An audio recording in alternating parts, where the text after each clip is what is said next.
પટેલ અશોકભાઈ જેઠાભાઈ, ગામ સામેત્રી, તાલુકો દહેગામ, જિલ્લો ગાંધીનગર. આપણે ઉપજનું લિક્વિડ છોટ્યું તો એના પછી મગફળીમાં ગીનહળી બધી સારી લાગી અને સારું દેખાય છે મગફળી. આપણે બેનને આપ્યા હતા ભૂમિકના, એના ચેરી રિઝલ્ટમાં ઘણો ફરક લાગે છે. આપણે છેલ્લા 2 વર્ષથી એનો ઉપયોગ કરીએ છીએ, તેનાથી રિઝલ્ટ સારું મળે છે.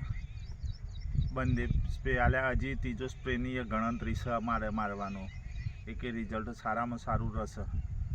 ઉપજનું એમાં બહુ સારામાં સારો ઉપયોગ કરી જોઈએ છે અમે, તો એનું સારામાં સારું રિઝલ્ટ મળ્યું છે આ સાથે.